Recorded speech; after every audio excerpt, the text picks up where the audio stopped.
Congratulations on grabbing access to this video course on infographic traffic. We're going to help you find out how to bring more eyeballs back to your site via infographics. But before we go out and we create an infographic, really what it comes down to is understanding how to create a high converting infographic. So that starts with the basic fundamentals. That's what we're going to be covering in the next few videos. And then once you understand the breakdown or anatomy of the infographic itself, then we will begin to piece it together.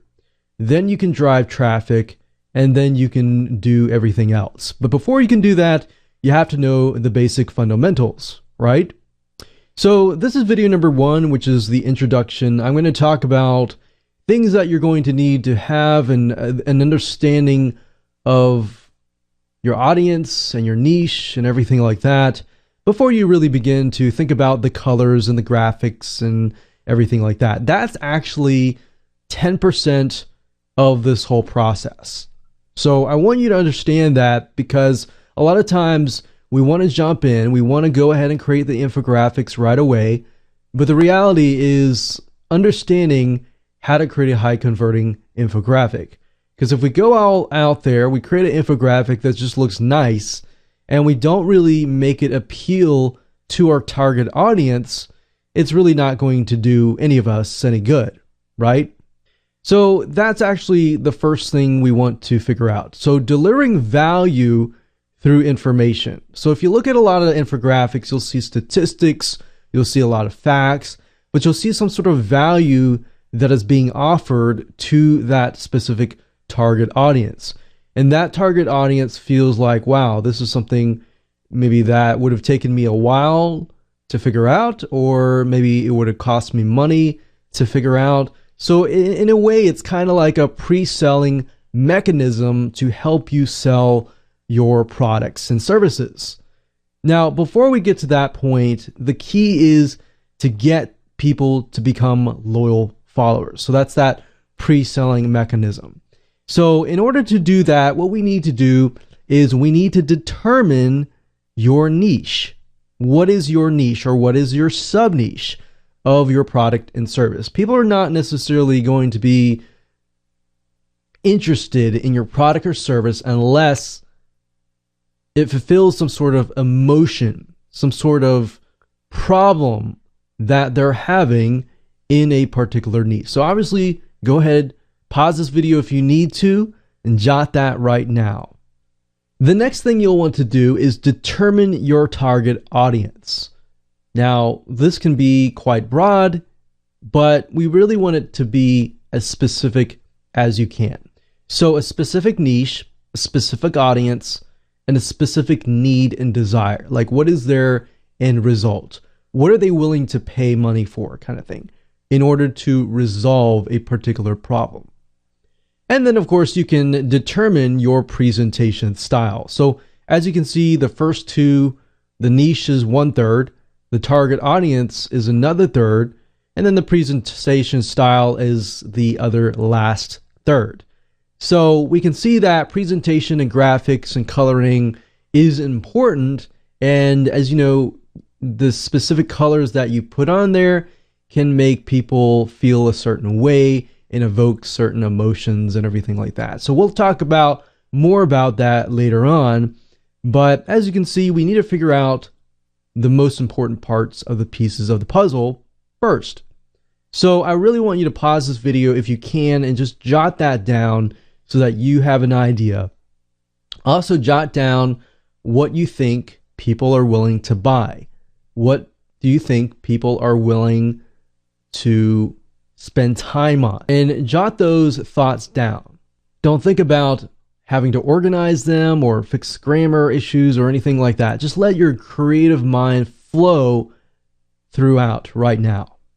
The next thing I want you to think about is the information that you will be offering. You see, too much information on your page is one sure way to turn people off. Creating infographics is a great way to engage your audience and keep them interested. In a way, a picture is worth 1,000 words. So if you can think about it, if you look at a lot of infographics, we take a look at them and we see statistics, facts, and in association with the fact, you see pictures. So there are more pictures on the infographic than there are text. So if we were to measure them both, you should at the end result see more graphics, more images, more icons than words. So if you can jot down just the questions, just the desires, just the problems people face right now, and then go out and find the pictures and then replace those words with pictures, that's the best way to go about doing this. And that way, your end goal is to get rid of as many words as possible and replace them with pictures. So before we jump on and move on to video number 2, I want to talk about this video course as a whole. So you know exactly what to expect, exactly what we're going to talk about in this particular video course, and that way things will be sped up and it'll be easier to implement for you. Video number 1, of course, is this particular video. Video number 2 is the anatomy of successful infographics. So we are going to break things apart so that you understand segment by segment. Number 3, we're going to talk about different styles of infographics. There are many different angles, many different directions that you can take. I want to make sure that I explain those so that you can pick and choose which one is the best for you.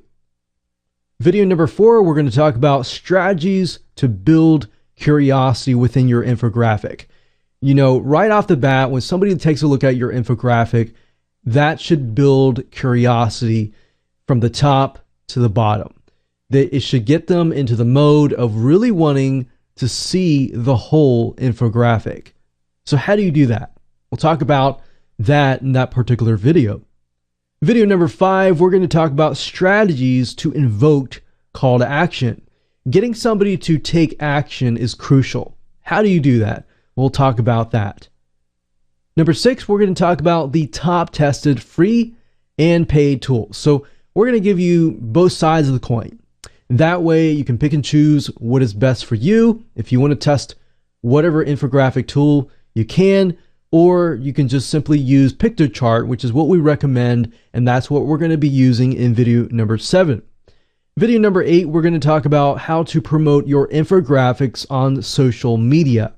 And video number 9, we're going to talk about bonus ninja tricks and how you can get a flood of visitors to your infographic. So video number 9 is a bonus video that will help you take things further on. But the real goal of this video course is to show you how to create high converting infographics. But how do you take it beyond that? How do you drive traffic? So that is going to be videos 8 and 9. So with that said, let's move on to video number 2, and that is the anatomy of successful infographics.